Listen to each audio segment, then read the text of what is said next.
Welcome to the channel guys. ఈ వీడియోలో మనం 4th డిసెంబర్ 2025 జరిగిన గ్రూప్ డి షిఫ్ట్ 2 పేపర్ యొక్క జనరల్ సైన్స్ పార్ట్ని మనం ఎక్స్ప్లెయిన్ చేసుకోబోతున్నామండి. సో స్టార్ట్ చేస్తే ఫస్ట్ క్వశ్చన్ అండి, which of the following situations involves an unbalanced force అన్నారు. అంటే ఇప్పుడు మనకి ఫోర్స్ ఉంటాయి కదా, ఇది మనకి balanced and unbalanced. Unbalanced force ఉన్నప్పుడు మనకు యాక్సిలరేషన్ అనేది ఉంటుంది. అదే బ్యాలెన్స్డ్ ఫోర్స్లో మనకు యాక్సిలరేషన్ అనేది ఉండదు. అండ్ ఈ బ్యాలెన్స్డ్ ఫోర్స్ అనేది ఏదర్ యూనిఫామ్ మోషన్ అయినా అవ్వచ్చు ఆబ్జెక్ట్ యొక్క, అలాగే టెస్ట్లో కూడా ఉండొచ్చు అనమాట. సో ఆప్షన్స్ చూద్దాం. ఆప్షన్ ఏంటి, హోల్డ్లో పెట్టండి. అండ్ ఆప్షన్ బి చూడండి, a car moving with uniform speed అనే స్ట్రైట్ రోడ్ అన్నారు. అంటే ఒక కార్ అంట రోడ్డు మీద యూనిఫామ్ మోషన్తో వెళ్తుందంట. యూనిఫామ్ మోషన్తో వెళ్తుందంటే మనకి దానికి అక్కడ యాక్సిలరేషన్ జీరో కదా. అండ్ మనం ఇప్పుడే డెఫినేషన్ చెప్పుకున్నాం, అన్బ్యాలెన్స్డ్ ఫోర్స్ అనేది యాక్ట్ చేసినప్పుడు యాక్సిలరేషన్ అనేది ఉంటుంది, బట్ యూనిఫామ్ మోషన్లో యాక్సిలరేషన్ ఉండదు కదా. సో ఆప్షన్ బి అనేది మనం ఎలిమినేట్ చేస్తాం. అండ్ ఆప్షన్ సి చూడండి, a person standing still on the ground అన్నారు. అంటే ఇప్పుడు పర్సన్ నించుని ఉన్నారు కదా, మనకి గ్రౌండ్ అనేది పర్సన్ మీద రియాక్టివ్ ఫోర్స్ చూపిస్తుంది, అలాగే గ్రావిటీ అనేది డౌన్వర్డ్ ఫోర్స్గా చూపిస్తుంది. అండ్ మనకి లాటరల్ ఫోర్స్ ఏముండవు కదా. సో ఫోర్స్ అనేవి క్యాన్సిల్ అవుట్ అవుతున్నాయి, అప్పుడు మనకి బ్యాలెన్స్డ్ ఫోర్స్ అవుతుంది కదా. సో ఆప్షన్ సి అనేది కూడా మనకి ఇక్కడ అన్బ్యాలెన్స్డ్ ఫోర్స్ కింద అవ్వదు. ఆప్షన్ డి చూడండి, ఏ బుక్ కెప్ట్ అనే టేబుల్, ఇది కూడా మనకి సేమ్ పర్సన్ ఎలాగైతే గ్రౌండ్ మీద స్టాండ్ అయి ఉన్నారో అలాగే బుక్ కూడా టేబుల్ మీద ఉందని అనుకోండి. అప్పుడు బుక్ యొక్క వెయిట్ డౌన్వర్డ్కి, అలాగే టేబుల్ యొక్క రియాక్టివ్ ఫోర్స్ అనేది అప్వర్డ్ ఉంటుంది. ఇవి రెండు క్యాన్సిల్ అవుతాయి అండ్ మనకి లాటరల్ ఫోర్స్ అనేవి ఉండవు. సో అన్బ్యాలెన్స్డ్ ఫోర్స్ అనేవి ఉండవు. అప్పుడు డి కూడా మనకి ఎలిమినేట్ చేయొచ్చు. అండ్ ఇప్పుడు ఆప్షన్ ఏ చూడండి, a ball rolling on the ground and eventually stops అంట.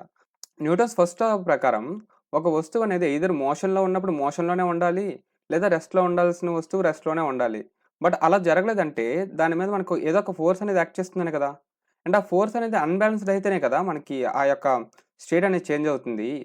అండ్ అక్కడ స్టేట్ ఏంటి, కదులుతున్న బంతి ఆగిపోయిందంట. సో ఆగడం అంటే అక్కడ మనకి అపోజ్ చేస్తుంది కదా. అండ్ అపోజ్ చేస్తుందంటే అది అన్బ్యాలెన్స్డ్ ఫోర్సే కదా అవుతుంది. సో ఆప్షన్ ఏ అనేది మనం ఆప్ట్ చేసుకుంటాం ఈ యొక్క క్వశ్చన్కి. Question number 2, which of the following cells have dendrite on one end అన్నారు. మనకి డెండ్రైట్స్ అనేవి న్యూరాన్స్లో కదా మనం చూస్తాం. అండ్ న్యూరాన్ అనేది మనకి నెర్వ్ సెల్. అండ్ ఇక్కడ ఆప్షన్స్ చూడండి, option A monocyte, option B platelet and option D red blood cell. ఈ మూడు కూడా మనకి బ్లడ్ సెల్సే కదా. మోనోసైట్ అనేది వైట్ బ్లడ్ సెల్స్లో ది లార్జెస్ట్ అనమాట.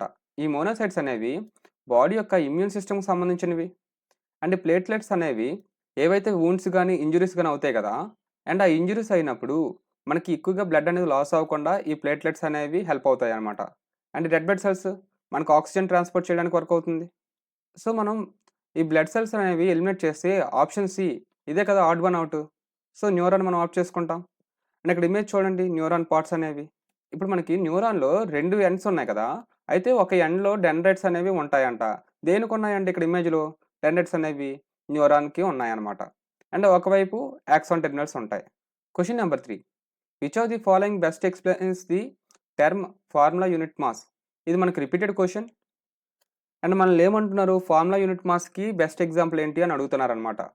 అయితే ఆప్షన్స్ చూడండి, option A the mass of a single molecule of an element.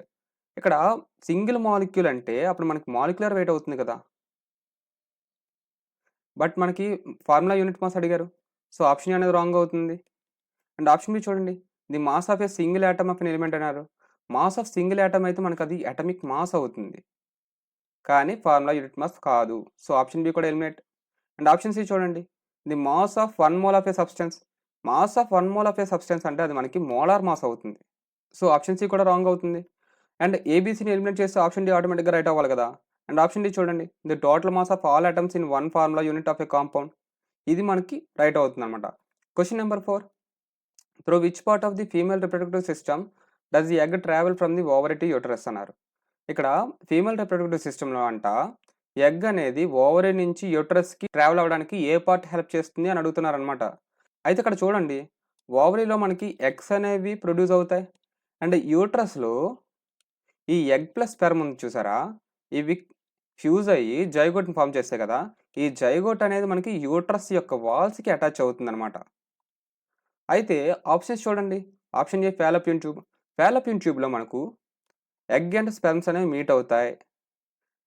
And ఇక్కడ ఇమేజ్ చూడండి, ఈ పార్ట్ని చూసారా, ఇదే మనకి ఫాలోపియన్ ట్యూబ్. ఇక్కడ మనకు సెర్విక్స్ ద్వారా మనకు స్పెర్మ్ అనేది ఎంటర్ అవుతుంది కదా యూట్రస్‌లోకి. ఈ యూట్రస్‌లోకి ఎంటర్ అయిన స్పెర్మ్ అనేది అగైన్ ఫాలోపియన్ ట్యూబ్‌లోకి ఎంటర్ అవుతుందన్నమాట. ఇక్కడ ఓవరీస్ ఉన్నాయి చూసారా? దీన్నే ఓవరీ అంటారన్నమాట. ఇందులో ప్రొడ్యూస్ అయిన ఎగ్స్ అనేవి ఫాలోపియన్ ట్యూబ్ ద్వారా మూవ్ అయ్యి ఇక్కడ ఎక్కడో సమ్ పార్ట్‌లో ఎగ్స్ అండ్ స్పెర్మ్స్ అనేవి మీట్ అవుతాయన్నమాట.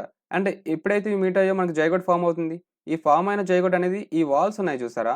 ఈ వాల్స్‌ని మనం యూట్రస్ వాల్స్ అంటామన్నమాట. ఈ యూట్రస్ వాల్ దగ్గర అటాచ్ అవుతాయన్నమాట. సో, మనకి ఆప్షన్ ఏ అనేది ఆప్ట్ చేసుకోవచ్చు. And option B vagina. ఈ వెజైనా అనేది ఫీమేల్ రిప్రొడక్టివ్ పార్ట్ యొక్క ఎంట్రన్స్ అనమాట. సో, ఆప్షన్ బిని ఎలిమినేట్ చేసుకుంటాం. అండ్ యురేటర్ అన్నారు. ఈ యురేటర్ అనేది మనకి యూరిన్ ట్రాన్స్‌పోర్టేషన్‌లో హెల్ప్ అవుతుంది. రీప్రొడక్షన్ సిస్టమ్ కోసం సంబంధించింది కాదు. అండ్ ఈ సెర్విక్స్ చూసారా? ఈ సెర్విక్స్ అనేది మనకి యుటరస్‌ని కాపాడుతుందనమాట. అలానే ఈ సెర్విక్స్ అనేది పాథోజెన్స్‌ని ఎంటర్ అవ్వకుండా కాపాడుతుంది. అండ్ ప్రెగ్నెన్సీ టైమ్‌లో మనకి యూట్రస్‌లోకి స్పెర్మ్స్ అనేవి ఎంటర్ అవ్వకుండా చూసుకుంటుందనమాట. సో, ఆప్షన్ బి, సి, డిని ఎలిమినేట్ చేస్తాం. ఆప్షన్ ఏని ఆప్ట్ చేసుకుంటాం. Question number 5. Which of the following options is incorrect regarding when rate of evaporation increases అన్నారు. సో, ఆప్షన్స్ చూడండి. Option A increase in wind speed. Wind speed అనేది పెరిగితే evaporation అనేది ఎక్కువ అవుతుంది. ఎందుకు ఎక్కువ అవుతుంది? సపోజ్ ఇక్కడ ఎయిర్ పార్టికల్స్ తీసుకుందాం. ఇదొక వాటర్ సర్ఫేస్ అనుకోండి. అండ్ ఇప్పుడు ఆల్రెడీ ఎయిర్‌లో మనకి వాటర్ మాలిక్యూల్స్ ఉంటాయి కదా! ఎప్పుడైతే విండ్ అనేది పాస్ అవుతుందో ఈ వాటర్ మాలిక్యూల్స్ అనేవి ఒక చోటు నుంచి ఇంకో చోటుకి ఎంటర్ అవుతాయి. అప్పుడు కొత్తగా వచ్చిన ఎయిర్ ఉంటుంది కదా! ఇక్కడ వాటర్ మాలిక్యూల్స్ అనేవి తక్కువగా ఉంటాయి. వాటర్ మాలిక్యూల్స్ అనేవి తక్కువగా అంటే తక్కువ స్పేస్ ఆక్యుపై చేస్తే మనకి ఇంకా ఎక్స్‌ట్రా స్పేస్ ఉంటుంది కదా! కొత్తగా వాటర్ మాలిక్యూల్స్ ఎంటర్ అవ్వడానికి. సో, అప్పుడు ఎవాపరేషన్ అనేది ఇంక్రీజ్ అవుతదని చెప్తాం. అండ్ ఆప్షన్ బి చూడండి. ఇంక్రీజ్ ఇన్ టెంపరేచర్ అన్నారు. టెంపరేచర్ ఇంక్రీజ్ అయితే వాటర్ మాలిక్యూల్స్ యొక్క కైనెటిక్ ఎనర్జీ అనేది ఇంక్రీజ్ అవుతుంది. వాటర్ మాలిక్యూల్స్ యొక్క కైనెటిక్ ఎనర్జీ అనేది ఇంక్రీజ్ అయితే వాటి మధ్య ఉన్న హైడ్రోజన్ బాండ్స్ లేదా వాటెవర్ బాండ్స్ అనేవి బ్రేక్ అవుతాయి. అండ్ అవి ర్యాండమ్‌గా మూవ్ అవుతాయి. సో, ర్యాండమ్‌గా మూవ్ అయినప్పుడు మనకి ఫేజ్ చేంజ్‌కి ఎక్కువ ఛాన్స్ ఉంటుంది. Liquid to gas conversion rate అనేది ఎక్కువగా ఉంటుంది. సో, ఎక్కువగా ఉంది అంటే ఎవాపరేషన్ అనేది ఎక్కువ అవుతున్నట్టే కదా! ఎవాపరేషన్ అంటే ఏంటి? వాటర్ అనేది లిక్విడ్ టు గ్యాస్ స్టేజ్‌కి మారడమే కదా! That two below boiling temperature అనమాట. ఆప్షన్ బి టెంపరేచర్ పెరిగితే ఎవాపరేషన్ పెరుగుతుంది. బట్ ఇన్‌కరెక్ట్ అన్నారు. సో, ఆప్షన్ బి అనేది మనం ఆప్ట్ చేసుకోమనమాట. అండ్ ఆప్షన్ ఏ కూడా ఇంక్రీజ్ ఇన్ విండ్ స్పీడ్ అన్నారు. ఇది పెరిగితే ఎవాపరేషన్ పెరుగుతుంది. బట్ ఇన్‌కరెక్ట్ అన్నారు. సో, ఆప్షన్ ఏ కూడా మనం ఆప్ట్ చేసుకోము. అండ్ ఆప్షన్ సిని హోల్డ్‌లో పెట్టండి. Option D increase in surface area అన్నారు. సర్ఫేస్ ఏరియా అనేది పెరిగినప్పుడు మనకి ఎవాపరేషన్ అనేది ఆటోమేటిక్‌గా పెరుగుతుంది. ఎగ్జాంపుల్ తీసుకుందాం. ఇక్కడ ఒక రూమ్ ఉంది. ఇక్కడ ఒక రూమ్ ఉంది. అలాగే ఇక్కడ ఒక రూమ్, ఇక్కడ ఒక రూమ్. సపోజ్ వీటి మధ్య ఉన్న పాసేజ్ అనేది ఒక అడుగు మాత్రమే విడ్త్ ఉందనుకోండి. అండ్ ఇక్కడ ఈ యొక్క పాసేజ్ సపోజ్ ఒక 10 అడుగులు విడ్త్ ఉందనుకోండి. ఇక్కడ ఒక 100 మందిని పెట్టాం. ఇక్కడ కూడా ఒక 100 మందిని పెట్టాం. ఇప్పుడు ఈ రూమ్ నుంచి ఈ రూమ్‌కి మూవ్ అవ్వాలంటే మనకి ఎక్కువ టైం పడుతుందన్నమాట. ఎందుకు? పాసేజ్ తక్కువ అండ్ జనాలెక్కువ. అదే సెకండ్ కేస్ చూసినప్పుడు ఈ 100 మంది కూడా ఈ ఫస్ట్ కేస్ సినారియో కన్నా ముందుగానే ఈ యొక్క రూమ్‌లోకి ఎంటర్ అయిపోతారు. ఎందుకు? పాసేజ్ ఎక్కువుంది. అలాగే సర్ఫేస్ ఏరియా అనేది ఎక్కువైనప్పుడు వాటర్ మాలిక్యూల్స్ అనేవి సరౌండింగ్ ఎయిర్‌లోకి మూవ్ అవ్వడానికి ఫ్రీ స్పేస్ అనేది ఎక్కువుంటుందన్నమాట. అండ్ ఫ్రీ స్పేస్ అనేది ఎప్పుడైతే ఎక్కువుందో ఎవాపరేషన్ అనేది ఎక్కువగా ఉంటుంది. So, option D increase in surface area అనేది కూడా ఎవాపరేషన్‌ని ఇంక్రీజ్ చేస్తుంది. బట్ ఇక్కడ ఇన్‌కరెక్ట్ అన్నారు కదా! సో, ఆప్షన్ డిని కూడా మనం ఎలిమినేట్ చేస్తాం. సో, ఏబీడీని మనం ఎలిమినేట్ చేయగా మనకు ఆప్షన్ సి మాత్రమే మిగిలింది. అండ్ ఆప్షన్ సి అనేది ఇంక్రీజ్ ఇన్ హ్యూమిడిటీ అన్నారు. హ్యూమిడిటీ పెరిగితే అంటే గాలిలో తేమ అనేది పెరిగితే, తేమ అనేది పెరగడం ఏంటి? ఎక్కువ వాటర్ మాలిక్యూల్స్ ఉండడం అన్నమాట. ఇప్పుడు ఆల్రెడీ ఎయిర్ అనేది వాటర్ మాలిక్యూల్స్‌తో నిండిపోయింది. కొత్తగా వాటర్ మాలిక్యూల్స్ అనేవి ఎలాగ ఎంటర్ అవ్వగలుగుతాయి? అవ్వలేవు కదా! సో, ఎంటర్ అవ్వలేకపోతే ఎవాపరేషన్ తగ్గుతుందని చెప్తాం. అందువల్లే మనం ఆప్షన్ సి అనేది మనం ఈ యొక్క క్వెషన్‌కి రైట్ అని చెప్పుకోవచ్చనమాట. Question number 6. A farmer wants to improve both the quality and quantity of honey produced on their farm. What practice should they adapt అన్నారు. అంటే ఒక ఫార్మర్ ఉన్నారండి. అతను ఎక్కువ మొత్తంలో తేనెని ప్రొడ్యూస్ చేయాలంట. అలాగే ఆ ప్రొడ్యూస్ అయిన తేనె యొక్క క్వాలిటీ కూడా ఇంక్రీజ్ అవ్వాలని చెప్తున్నారు. అయితే ఏ ప్రాక్టీస్ అనేవి అడాప్ట్ చేసుకోవాలని మనల్ని అడుగుతున్నారనమాట. సో, ఆప్షన్స్ చూద్దాం. Option A reduce the number of flowering plants అన్నారు. గుర్తుపెట్టుకోండి. మనకి తేనెని తేనెటీగలు ఫ్లవర్స్‌లో ఉండే నెక్టర్స్ ద్వారా ప్రొడ్యూస్ చేస్తాయి. ఇప్పుడు ఫ్లవర్సే లేకపోతే మనకి తేనె అనేది కూడా తగ్గిపోతుంది కదా! So, option A reduce the number of flowering plants అంటే ఫ్లవరింగ్ ప్లాంట్స్ తగ్గించమన్నారు. ఫ్లవరింగ్ ప్లాంట్స్ తగ్గిస్తే ఫ్లవర్స్ ఉండవు. ఫ్లవర్స్ లేకపోతే మనకు తేనె ఉండదు. సో, ఆప్షన్ ఏని ఎలిమినేట్ చేస్తాం. ఆప్షన్ బి చూడండి. కీప్ ది బీస్ in shaded area away from plants అన్నారు. ఇక్కడ బీస్‌ని షేడెడ్ ఏరియాలో పెట్టడం మంచిదే. కానీ అవే ఫ్రమ్ ప్లాంట్ అన్నారు. ఇక్కడ ఫ్లవర్ నుంచే ప్రొడ్యూస్ అవుతుంది. ఫ్లవర్ అనేది ప్లాంట్ నుంచే కదా వస్తుంది. సో, బీస్‌ని మనం ప్లాంట్స్ నుంచి దూరంగా పెడితే అవి దేన్నెలా ప్రొడ్యూస్ చేస్తాయి? అందువల్ల మనం ఆప్షన్ బిని కూడా మనం ఎలిమినేట్ చేస్తామనమాట. అండ్ ఆప్షన్ సి చూడండి. Remove all wild flowers from the area అన్నారు. మనకి సాధారణంగా తేనె అనేది వైల్డ్ ఫ్లవర్స్ నుంచే కదా ప్రొడ్యూస్ అవుతుంది. సో, వాటిని రిమూవ్ చేసేస్తే మనకి హనీ బీస్ అనేవి తేనెని ఎక్కడి నుంచి ప్రొడ్యూస్ చేయాలి? ప్రొడ్యూస్ చేయలేవు కదా! సో, ఆప్షన్ సి కూడా మనం ఎలిమినేట్ చేస్తాం. అండ్ ఆప్షన్ డి చూడండి. Ensure nectar rich flowers Bloom throughout the season. అంటే ఇప్పుడు ఫ్లవర్స్‌లో మనకి నెక్టర్ ఉంటుంది కదా! అండ్ కొన్ని ఫ్లవర్స్‌లో నెక్టర్ అనేది ఎక్కువగా ఉంటుంది. కొన్ని ఫ్లవర్స్‌లో తక్కువుంటుంది. ఇప్పుడు నెక్టర్ ఎక్కువగా ఉన్న ఫ్లవర్స్ అనేవి మనం ప్లేస్ చేస్తే, వాటి నుంచి తేనె కలెక్ట్ చేస్తాయి కదా! తేనెటీగలు. అది ఎక్కువగా కలెక్ట్ చేస్తాయి. అదే ఆ ఫ్లవర్‌లో నెక్టర్ అనేది తక్కువ ఆటోమేటిక్‌గా తేనెటీగ కలెక్ట్ చేసే తేనె అనేది కూడా తక్కువగా ఉంటుంది. ఆ విధంగా దాన్ని ఎక్కువగా ప్రొడ్యూస్ చేసే ఫ్లవర్స్‌ని మనం పెంచడం వల్ల తేనె క్వాలిటీ పెరుగుతుంది. అలాగే క్వాంటిటీ కూడా పెరుగుతుంది. అందుకే ఆప్షన్ డిని ఈ యొక్క క్వెషన్‌కి ఆన్సర్ అని చెప్పుకోవచ్చనమాట. Question number 7 which of the following is true regarding loudness of sound అన్నారు. అంటే సౌండ్ గురించి మాట్లాడేటప్పుడు ఏది కరెక్ట్ అని అడుగుతున్నారు. సో, ఆప్షన్స్ చూడండి.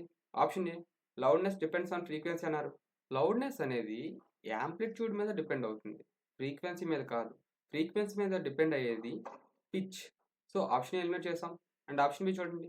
లౌడ్‌నెస్ డిపెండ్స్ ఆన్ యాంప్లిట్యూడ్ అన్నారు. అంతే కదా! యాంప్లిట్యూడ్ ఎక్కువైందంటే ఆ యొక్క సౌండ్ వేవ్‌కి ఎనర్జీ అనేది ఎక్కువ. సౌండ్ వేవ్‌కి ఎనర్జీ ఎక్కువుంది అంటే అది ఎక్కువగా వినిపిస్తుంది గదా! ఆ ఎక్కువగా వినిపించడాన్నే మనం లౌడ్‌నెస్ అంటాం కదా! So, simple. అందుకే మనం ఆప్షన్ బిని ఆప్ట్ చేసుకుంటాం.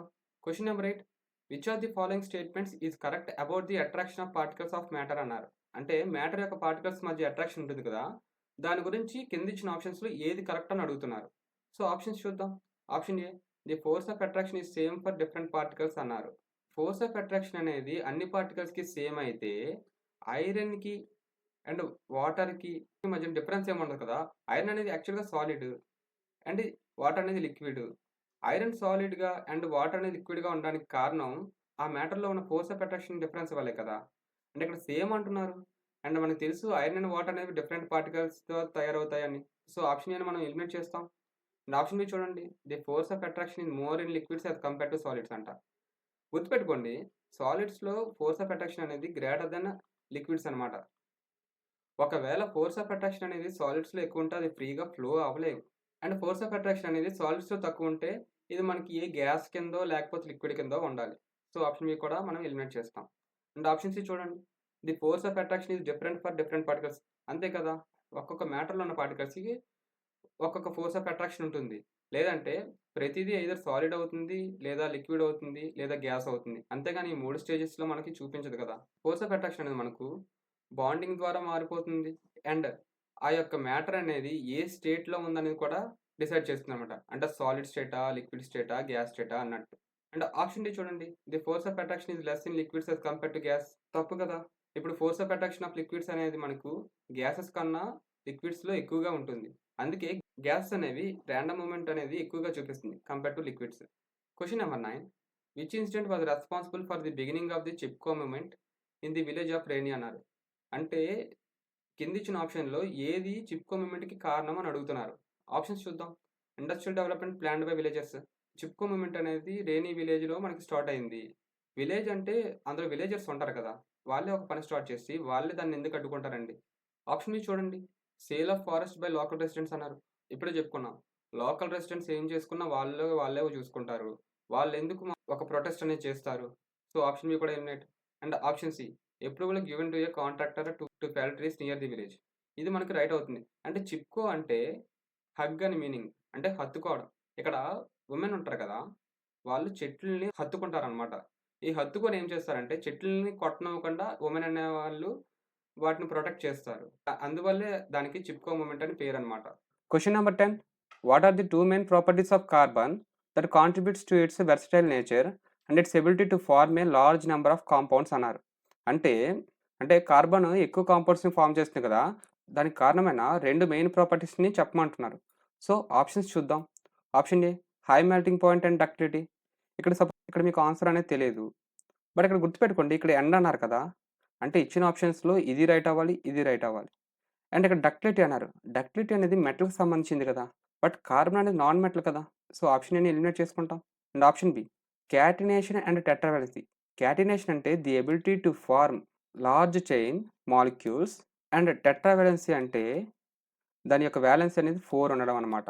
మనకి వాలెన్సీ అనేది ఎంత ఎక్కువగా ఉంటే ఆ యొక్క యాటమ్ అనేది అన్ని ఎక్కువ యాటమ్స్‌తో బాండ్ ఫార్మ్ చేయగలదు. అండ్ ఎంత ఎక్కువ యాటమ్స్‌తో బాండ్ చేయగలిగితే మనకి ఎక్కువ కాంపౌండ్స్‌ని ప్రొడ్యూస్ చేసే ప్రాబబిలిటీ అది ఎక్కువగా ఉంటుంది. సో, ఆప్షన్ బిని మనం ఆప్ట్ చేసుకోవచ్చు. అండ్ ఈ క్యాటినేషన్ అనేది కార్బన్ తర్వాత సిలికాన్ ఎక్కువగా చూపిస్తుంది ఈ యొక్క 14 గ్రూప్ ఎలిమెంట్స్‌లో. అండ్ ఆప్షన్ సి చూడండి, good conductivity and sonorous nature అన్నారు. ఇక్కడ సోనరస్ నేచర్ అనేది మనకి మెటల్స్ చూపిస్తాయి. ఇక్కడ కార్బన్ యొక్క అలోట్రోపీ ఉంటది చూసారా? గ్రాఫిన్. అది గుడ్ కండక్టివిటీ అనేది మనకు చూపిస్తుంది. కానీ ఇక్కడ ఎండ్ అన్నారు. అంటే ఇది రైట్ అయినా ఇక్కడ రాంగ్ అయిపోతుంది. సో, ఆప్షన్ సిని మనం ఎలిమినేట్ చేస్తాం అనమాట. అండ్ ఆప్షన్ డి చూడండి, ఐసోమెరిజం అండ్ అలోట్రోపీ. ఐసోమెరిజం అంటే కెమికల్ ఫార్ములా అనేది సేమ్‌గా ఉంటుంది. బట్ ఆ మాలిక్యూల్‌లో యాటమ్స్ యొక్క అరేంజ్‌మెంట్ అనేది డిఫరెంట్‌గా ఉంటుందనమాట.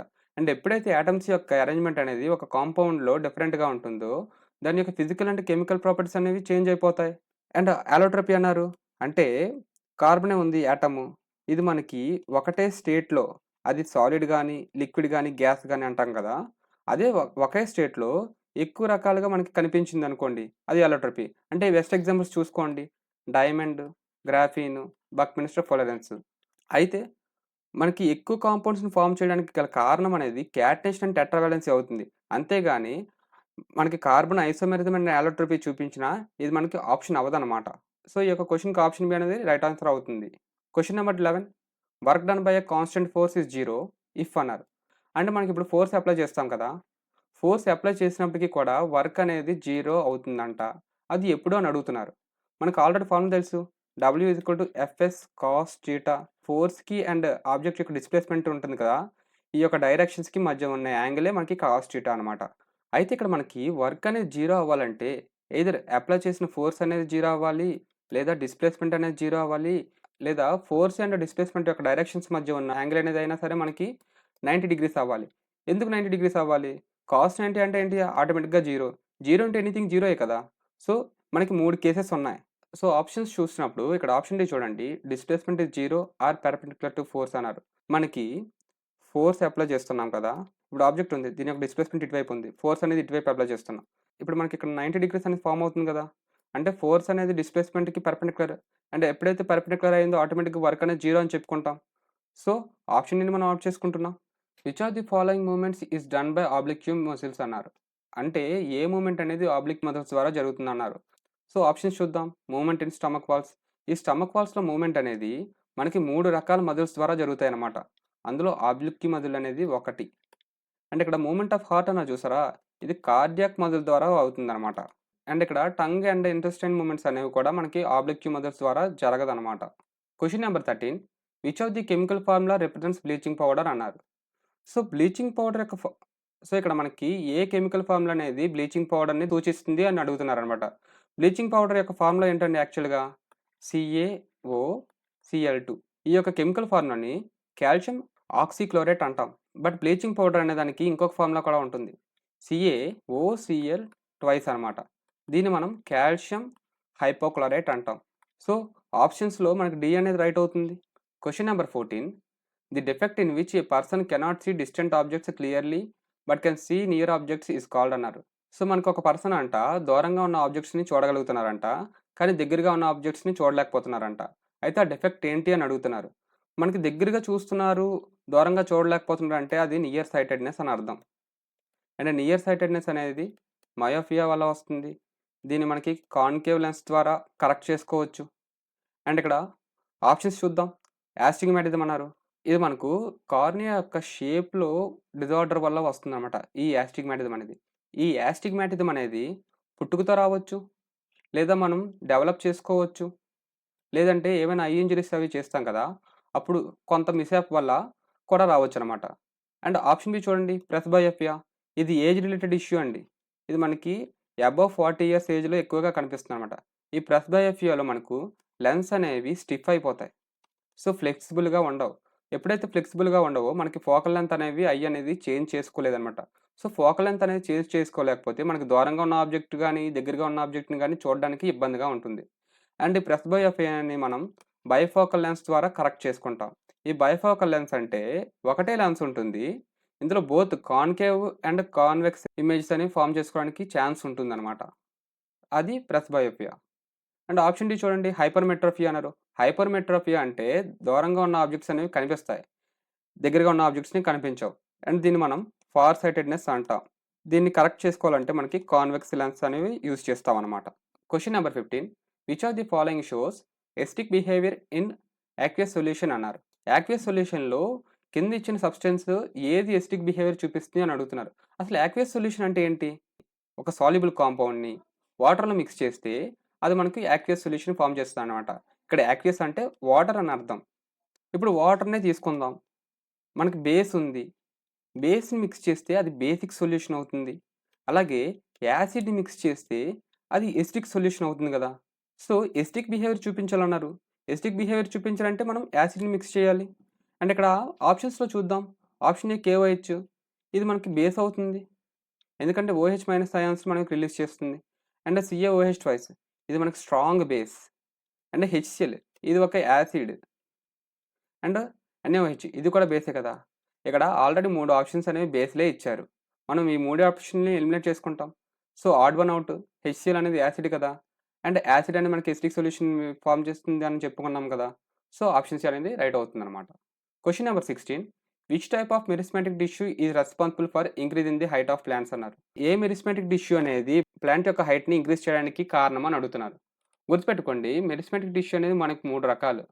Lateral, apical, intercalary. అయితే ఈ లేటరల్ అనేది ఏంటి? చెట్టు యొక్క కాండాన్ని అంటే ట్రంక్ డయామీటర్ వైస్‌గా సైజ్ పెరగడానికి హెల్ప్ అవుతుంది. అండ్ ఎపికల్ అంటే ప్లాంట్ యొక్క హైట్‌కి హెల్ప్ అవుతుందనమాట ఈ ఎపికల్ మెరిస్టెమ్ అనేది. అండ్ ఇంటర్‌కాలరీ అంటే ఇప్పుడు ఒక ప్లాంట్ తీసుకుందాం. ఇక్కడ ఒక కొమ్మ, ఇక్కడ ఒక కొమ్మ ఉంది. ఈ మధ్యన డిస్టెన్స్ ఉంది చూసారా? దీన్ని మనం నోడ్స్ అంటాం అనమాట. అండ్ ఈ ఇంటర్ క్యాలరీ మెరిస్టెమ్ అనేది ఈ మధ్య హైట్‌ని పెంచడానికి హెల్ప్ అవుతుందనమాట. బట్ మనకిక్కడ increase in the height of plants అన్నారు కదా! దీనికి మేజర్ రెస్పాన్సిబుల్ ఏంటి? ఎపికల్ మెరిస్టెమ్ అనమాట. So, option A apical meristem అనేది మనం ఆప్ట్ చేసుకుంటాం. Question number 17 which of the following statements is are true about the pressure exerted by fluids అన్నారు. Statement 1 fluids exert pressure on the base and walls of the container in which they are enclosed.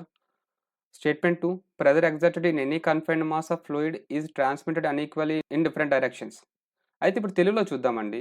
ఇప్పుడు మనకి ప్రతి fluid అనేది కూడా కొంత ప్రెషర్‌ని చూపిస్తుంది గదా!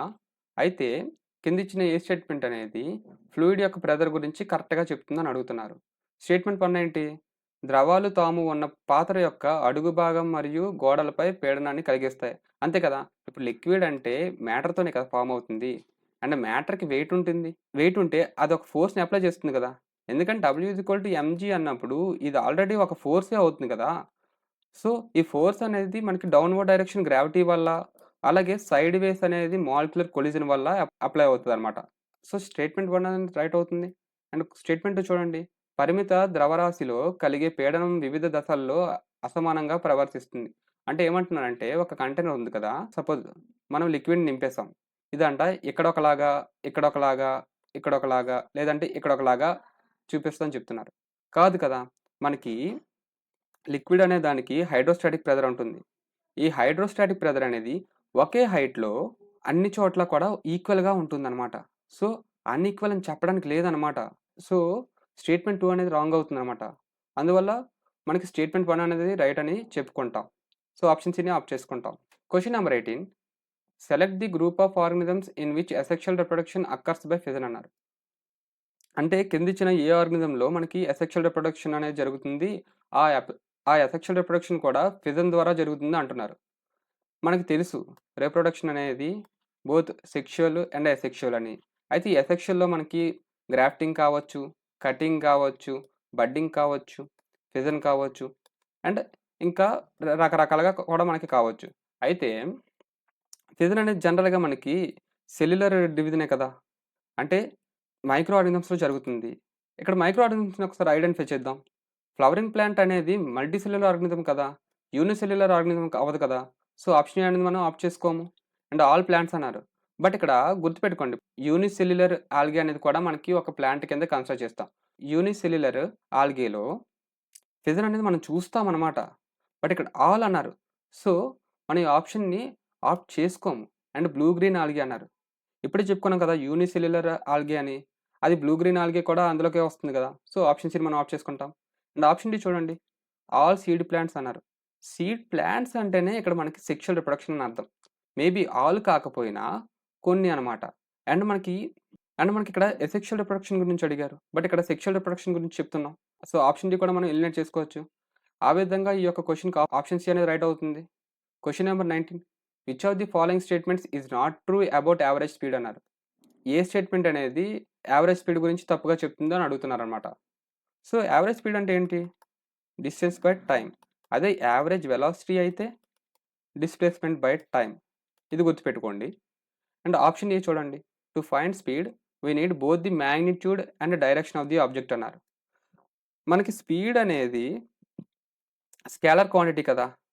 అంటే డైరెక్షన్‌తో సంబంధం లేదు కదా! బట్ ఇక్కడ డైరెక్షన్ మెన్షన్ చేశారు. సో, ఆప్షన్ ఏ అనేది మనకు యావరేజ్ స్పీడ్ గురించి తప్పుగా మాట్లాడుతుంది. సో, ఈ యొక్క క్వెషన్‌కి రైట్ అవుతుందనమాట. ఆప్షన్ బి చూద్దాం. It's SI unit is metre per second అన్నారు. అంతే కదా! ఎస్ఐ యూనిట్‌లో మనకి యావరేజ్ స్పీడ్ అనేది మీటర్ పర్ సెకండ్ వస్తుందనమాట. అదే సీజీఎస్ అయితే సెంటీమీటర్ పర్ సెకండ్ అవుతుంది. సో, ఆప్షన్ బి రైట్ అవుతుంది. బట్ ఇక్కడ రాంగ్ అన్నారు కదా! సో, అందుకే ఆప్షన్ బిని మనం ఎలిమినేట్ చేసుకున్నాం. అండ్ ఆప్షన్ సి చూడండి. Speed is calculated as distance divided by time అన్నారు. ఇది కూడా రైటే కదా! మనకి స్పీడ్ అనేది ఎంత టైంలో ఎంత డిస్టెన్స్ వెళ్తున్నాం అనేదే కదా! అండ్ అదే వెలాసిటీ అయితే డిస్టెన్స్ ప్లేస్‌లో డిస్ప్లేస్‌మెంట్ వస్తుంది. అండ్ ఆప్షన్ డి చూద్దాం. Average speed only needs the magnitude not direction అన్నారు. అంతే కదా!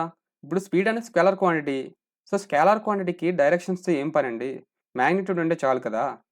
సో, ఆప్షన్ డి అనేది కూడా మనం ఎలిమినేట్ చేసుకుంటున్నాం. Question number 20 a convex lens has a focal length of 25 centimetre. What is the power of this convex lens అన్నారు. ఇక్కడ మనకి ఒక కాన్వెక్స్ లెన్స్ ఇచ్చారు. అండ్ దాని యొక్క ఫోకల్ లెంగ్త్ ఎంత అంట? 25 సెంటీమీటర్ అని చెప్పారు. అయితే ఆ యొక్క కాన్వెక్స్ లెన్స్ యొక్క పవర్ అడుగుతున్నారు. మనకి ఫార్ములా తెలుసు కదా! Power is equal to 1/f. ఎప్పుడు? ఇది మీటర్స్ అయితే. అదే మనకి ఫోకల్ లెంగ్త్ అనేది సెంటీమీటర్స్ ఇచ్చారనుకోండి. 100/f ఇన్ సెంటీమీటర్ అవుతుంది. అయితే ఇప్పుడు మనకి ఫోకల్ లెంగ్త్ అనేది ఎంత ఇచ్చారు? 25 అది కూడా సెంటీమీటర్‌లో ఉంది. So, p is equal to 100/25 వేస్తాం. ఇది 4 వస్తుంది. ఇది మనకి పాజిటివ్ అవుతుందనమాట. కాన్వెక్స్ లెన్స్ అనేది మనకు ఒక కన్వర్జింగ్ లెన్స్ అనమాట. అండ్ ఇక్కడ ఆబ్జెక్ట్‌ని సపోజ్ ప్లేస్ చేసాం కదా! దీని యొక్క రేస్ ఉంటాయి కదా! ఇవి మనకి ఎప్పుడైతే లెన్స్ మీద ఫార్మ్ అయ్యాయో opposite side of the optical సెంటర్‌లో మనకి ఇమేజ్ అనేది ఫార్మ్ అవుతుంది. అయితే ఇప్పుడు లైట్ రేస్ అనేవి ఈ డైరెక్షన్‌లో మూవ్ అవుతున్నాయి కదా! మనకి ఆప్టికల్ సెంటర్ నుంచి ఇమేజ్ అనేది ఈ డైరెక్షన్‌లో కదా తీసుకుంటున్నాం. అంటే ఈ యొక్క 2 డైరెక్షన్‌లు కూడా సేమ్ డైరెక్షన్‌లో ఉన్నాయి. అందువల్లే మనకి ఫోకల్ లెంగ్త్ అనేది పాజిటివ్ అవుతుంది. అండ్ ఫోకల్ లెంగ్త్ అనేది పాజిటివ్ అయితే పవర్ అనేది కూడా మనకి పాజిటివ్ అవుతుందన్నమాట. సో, ఆప్షన్ బి +4.0 డి అనేది మనం ఆప్ట్ చేసుకుంటాం. ఈ డి అనేది డయాప్టర్ అండి. లెన్స్ యొక్క పవర్ అనేది డయాప్టర్స్‌లో మెజర్ చేస్తారు. Question number 21 which among the following is not a physical characteristic of ionic compounds అన్నారు. అంటే కింద ఇచ్చిన ఆప్షన్స్ ఉన్నాయి కదా! అందులో ఏది అయానిక్ కాంపౌండ్స్ యొక్క భౌతిక లక్షణం కాదు అంటున్నారనమాట. సో, ఆప్షన్స్ చూడండి. Conducts electricity in molten salt అన్నారు. ఇక్కడ మోల్టెన్ సాల్ట్ అన్నారు కదా! అప్పుడు మనకి అయాన్స్ అనేవి ఉంటాయి. అండ్ మనకు తెలుసు అయాన్స్ అనేవి ఎయిదర్ పాజిటివ్ ఆర్ నెగెటివ్. ఇవి మనకి ఎలక్ట్రిసిటీని కండక్ట్ చేస్తాయి కదా! సో, ఆప్షన్ ఏ అనేది ఆటోమేటిక్‌గా రైట్ అవుతుంది. బట్ ఇక్కడ రాంగ్ అన్నారు కదా! సో, ఆప్షన్ ఏని ఎలిమినేట్ చేసుకున్నాం. అండ్ ఆప్షన్ బి చూడండి. హై మెల్టింగ్ పాయింట్ అన్నారు. అయానిక్ కాంపౌండ్స్‌కి అయానిక్ బాండ్స్ ఉంటాయి కదా! అండ్ ఈ అయానిక్ బాండ్స్ అనేవి బ్రేక్ చేయాలంటే ఎక్కువ ఎనర్జీ కావాలన్నమాట. ఎక్కువ ఎనర్జీ కావాలంటే దాని అర్థం ఏంటి? ఆటోమేటిక్‌గా హై మెల్టింగ్ పాయింట్ అనే కదా! సో, ఆప్షన్ బి అనేది రైటు. బట్ ఇక్కడ నాట్ ఏ ఫిజికల్ క్యారెక్టరిస్టిక్ అన్నారు. సో, ఆప్షన్ బి అనేది మనం రాంగ్ అని ఆప్ట్ చేసుకుంటాం కదా! అండ్ ఆప్షన్ సి చూడండి. ఇన్సాల్యుబుల్ ఇన్ వాటర్ అన్నారు. మనకి అయానిక్ కాంపౌండ్స్ అనేవి వాటర్‌లో ఈజీగా డిజాల్వ్ అవుతాయన్నమాట. బట్ ఇక్కడ ఆప్షన్ సి ఇన్సాల్యుబుల్ అన్నారు కదా! సో, ఇది రాంగ్. ఎగ్జాంపుల్ తీసుకుందాం. NaCl ఇది ఒక అయానిక్ కాంపౌండ్. ఎందుకు అయానిక్ కాంపౌండ్? దీనిలో మనకి Na ప్లస్ ఉంది. Cl మైనస్ ఉంది. ఇది మనకి వాటర్‌లో డిజాల్వ్ అవుతుందా? అవ్వదా? అవుతుంది కదా! NaCl అనేది డిజాల్వ్ అవుతున్నప్పుడు ఇన్సాల్యుబుల్ అని ఎలా చెప్తాం? కాదు కదా! సో, ఆప్షన్ సి అనేది రాంగ్. కానీ ఈ యొక్క క్వెషన్‌కి రైట్ అవుతుందన్నమాట. హై బాయిలింగ్ పాయింట్ అన్నారు. హై మెల్టింగ్ పాయింట్ ఉంటే దానికి ఆటోమేటిక్‌గా హై బాయిలింగ్ పాయింట్ ఉంటుంది కదా! సో, ఈ యొక్క ఆప్షన్‌ని కూడా మనం ఎలిమినేట్ చేసుకుంటాం. Question number 22 what is the role of the pollen tube in plant fertilisation అన్నారు. అంటే ఇప్పుడు ప్లాంట్స్‌లో పాలన్ ట్యూబ్స్ ఉంటాయి కదా! ఫెర్టిలైజేషన్‌లో వాటి యొక్క రోల్ ఏంటి అని అడుగుతున్నారు. ఆప్షన్స్ చూద్దాం. Option A to produce the male germ cell అన్నారు. ఇక్కడ మేల్ జెర్మ్ సెల్ అనేది మనకి ఎక్కడ ఫార్మ్ అవుతుంది? మేల్ రిప్రొడక్టివ్ పార్ట్‌లో ఫార్మ్ అవుతుంది. అంటే స్టామెన్ అండ్ ఈ స్టామెన్‌లో మనకి యాంథర్ ఉంటుందండి. ఈ యాంథర్‌లోనే మనకి మేల్ జెర్మ్ సెల్స్ అనేవి ఫార్మ్ అవుతాయన్నమాట. అండ్ ఆప్షన్ బిని హోల్డ్‌లో పెట్టండి. ఆప్షన్ సి చూడండి టు ఫార్మ్ ది జైగోట్. ఇది మనకి ఓవ్యూల్‌లో కదా జరుగుతుంది జైగోట్ అనేది ఫార్మ్ అవ్వడం. అండ్ ఆప్షన్ డి చూడండి to transport pollen grains to the stigma. ఇది మనకి ఎక్స్టర్నల్ ఫ్యాక్టర్స్ ద్వారా జరుగుతుంది. ఐదర్ విండ్ అవ్వచ్చు లేదా ఇన్సెక్ట్స్ అవ్వచ్చనమాట. సో, ఆప్షన్ ఏ, సి, డిని మనం ఎలిమినేట్ చేసుకుంటున్నాం. ఇకపోతే ఏ ఆప్షన్ మిగిలిపోయింది మనకు? ఆప్షన్ బి మిగిలింది. To transport the male germ cell to the female germ cell. ఇది మనకు రైట్ అవుతుంది. మనకు హ్యూమన్ ఫీమేల్స్‌లో ఎలాగైతే ఫాలోపియన్ ట్యూబ్ ఉందో, ఫ్లవర్స్‌లో పాలన్ ట్యూబ్ అలాగనమాట. ఇప్పుడిక్కడ ఫాలోపియన్ ట్యూబ్‌లో ఎగ్ అండ్ స్పెర్మ్ ఎలాగైతే మీట్ అవుతాయో, మనకి పాలన్ ట్యూబ్‌లో male germ cell and female germ cell అనేవి మీట్ అవుతాయన్నమాట. Question number 23. The most common electrolyte to be used for electrolytic refining of copper would be the solution of acidified dash అని అడుగుతున్నారు. అంటే copper యొక్క electrolytic refining చేస్తాం కదా! Refining చేసినప్పుడు కింద ఇచ్చిన ఆప్షన్స్‌లో ఏది మనకి కామన్ ఎలక్ట్రోలైట్ అని అడుగుతున్నారన్నమాట. ఇప్పుడు ఎలక్ట్రోలైట్ అంటే మనకి వాటర్‌లో ఆ కాంపౌండ్ అనేది సాల్యుబుల్ అవ్వాలన్నమాట. సాల్యుబుల్ అయ్యి అయాన్స్‌ని జనరేట్ చేయాలి. ఈ జనరేట్ అయిన అయాన్స్ ఉంటాయి చూసారా మనకి ఎలక్ట్రిసిటీ అనేది పాస్ అవ్వడానికి హెల్ప్ అవుతుంది. అయితే ఈ కాపర్ కార్బనేట్ ఉంది చూసారా? ఇది ఇన్సాల్యుబుల్ అన్నమాట. ఇప్పుడు ఇది వాటర్‌లో కరగకపోతే అయాన్స్ అనేవి ఎక్కడి నుంచి జనరేట్ చేస్తాయి? అండ్ అయాన్స్ అనేవి జనరేట్ అవ్వకపోతే మనకి ఎలక్ట్రిసిటీ అనేది ఎక్కడ పాస్ అవుతుంది? ఈ యొక్క ఎలక్ట్రోలైటిక్ రిఫైనింగ్ అనేది జరగడానికి. సో, ఆప్షన్ ఎన్ని మనం ఎలిమినేట్ చేస్తాం. అండ్ కాపర్ క్లోరైడ్ ఉంది చూసారా? ఇది సాల్యుబులే. కానీ అన్‌స్టేబుల్ అన్నమాట. అంటే మనం దీన్ని ప్రెడిక్ట్ చేయలేము, కంట్రోల్ చేయలేము. మనకు తెలుసు కదా! ఏదైనా ఒక ప్రాసెస్ చేసామంటే దాన్ని మనం కంట్రోల్ చేయడానికి ట్రై చేస్తాం. అండ్ అది స్టేబుల్‌గా ఉండడానికి చూసుకుంటాం. బట్ ఈ కాపర్ క్లోరైడ్ అనేది అన్‌స్టేబుల్. అండ్ దట్ టూ ఇక్కడ యానోడ్ ప్లేస్‌లో క్లోరిన్ గ్యాస్ అనేది రిలీజ్ అవుతుందన్నమాట. ఇది టాక్సిక్. సో, ఇది మనకు ఫేవరబుల్ ఎలక్ట్రోలైట్ కాదనమాట. అందుకే ఆప్షన్ బిని కూడా మనం ఎలిమినేట్ చేస్తాం. కామన్ అన్నారు. కామన్‌గా యూజ్ చేస్తామంటే అది మనకు ఫేవరబుల్ అయ్యుండాలి కదా! అందువల్ల అనమాట. అండ్ ఆప్షన్ సి చూడండి కాపర్ సల్ఫేట్. ఇది మనకు రైట్ ఆప్షన్ అవుతుంది. అండ్ ఆప్షన్ డి చూసారా కాపర్ ఆక్సైడ్. ఇది కూడా ఇన్సాల్యుబులే. బట్ ఇక్కడ సాల్యుబుల్ అవ్వాలి. ఎందుకంటే సాల్యుబుల్ అయితేనే ఎలక్ట్రోలైటిక్ అవుతుంది. సో, ఆప్షన్ డిని కూడా మనం ఎలిమినేట్ చేసుకున్నాం. Question number 24. Which of the following statements is correct? అంటే కింద ఇచ్చిన ఏ స్టేట్మెంట్ అనేది కరెక్ట్ అని అడుగుతున్నారు. సో, ఆప్షన్స్ చూద్దాం. ఆప్షన్ సపోజ్ హోల్డ్‌లో పెట్టండి. ఆప్షన్ బి చూడండి. Right hand thumb rule cannot be applied to a straight conductor అన్నారు. తప్పండి. రైట్ హ్యాండ్ థంబ్ రూల్ అనేది మనకి బోత్ స్ట్రెయిట్ కండక్టర్‌కి స్ట్రెయిట్ అంటే ఏం లేదు తిన్నంగా ఉండడం అని అర్థం అనమాట. స్ట్రెయిట్ కండక్టర్‌కి అలాగే లూప్‌లో ఉన్న కండక్టర్స్ కూడా మనం అప్లై చేయొచ్చనమాట. సో, ఆప్షన్ బి అనేది రాంగ్ అవుతుంది. అండ్ ఆప్షన్ సి చూడండి. Right hand thumb rule cannot be applied to circular loops. ఇప్పుడే చెప్పుకున్నాం. సర్క్యులర్ లూప్స్‌కి అండ్ స్ట్రెయిట్ కండక్టర్స్ కూడా మనం అప్లై చేయొచ్చు. సో, ఆప్షన్ సి కూడా ఎలిమినేట్ చేస్తున్నాం. అండ్ ఆప్షన్ డి చూడండి. Right hand thumb rule can be used to find the force on a conductor in a magnetic field అన్నారు. ఈ యొక్క డి ఆప్షన్ అనేది రాంగ్ అవుతుందన్నమాట. ఇది రైట్ హ్యాండ్ థంబ్ రూల్ కాదు. Fleming's left hand thumb rule అనేది conductor మీద apply అయ్యే ఫోర్స్‌ని ఫైండ్ ఔట్ చేయడానికి ఫ్లెమింగ్స్ యొక్క లెఫ్ట్ హ్యాండ్ రూల్ అనేది వర్క్ అవుతుందన్నమాట. సో, ఆప్షన్ 2 అనేది మనకి రాంగ్ అని ఎలిమినేట్ చేసుకుంటాం. అండ్ ఇప్పుడు ఆప్షన్ ఏ చూద్దాం. Right hand thumb rule gives the direction of magnetic field around a straight conductor అన్నారు. ఇది మనకి రైట్ అవుతుంది. కింద ఇమేజ్ చూడండి. మనకి రైట్ హ్యాండ్ థంబ్ రూల్ ద్వారా థంబ్ అనేది కండక్టర్ మీద అప్లై అయ్యే ఫోర్స్‌ని చూపిస్తుంది. అండ్ ఫీల్డ్ డైరెక్షన్ అనేది మనకి ఇండెక్స్ ఫింగర్ ద్వారా అండ్ కరెంట్ యొక్క డైరెక్షన్ అనేది మనకి మిడిల్ ఫింగర్ ద్వారా చూపిస్తాం అన్నమాట. సో, క్వెషన్ నంబర్ 24కి ఆప్షన్ ఏ అనేది రైట్ అవుతుంది. Question number 25. If a current carrying conductor is placed in a magnetic field and the direction of current is reversed, the force on the conductor అన్నారు. గుర్తుపెట్టుకోండి. Electricity యొక్క direction అనేది change అయినప్పుడు magnetic field అనేది produce అవుతుంది కదా! దాని యొక్క డైరెక్షన్ కూడా మనకి చేంజ్ అవుతుందన్నమాట. ఇది మనకి ఫ్లెమింగ్స్ లెఫ్ట్ హ్యాండ్ రూల్ అనేది చెప్తుందన్నమాట. So, option A reverse direction అనేది మనకి రైట్ అవుతుంది. మనం 25 క్వెషన్స్ అనేవి కూడా ఎక్స్‌ప్లనేషన్ చేసుకున్నాం. అండ్ ఈ వీడియో అనేది ఇక్కడితో ఎండ్ అవుతుందండి. Thank you for watching.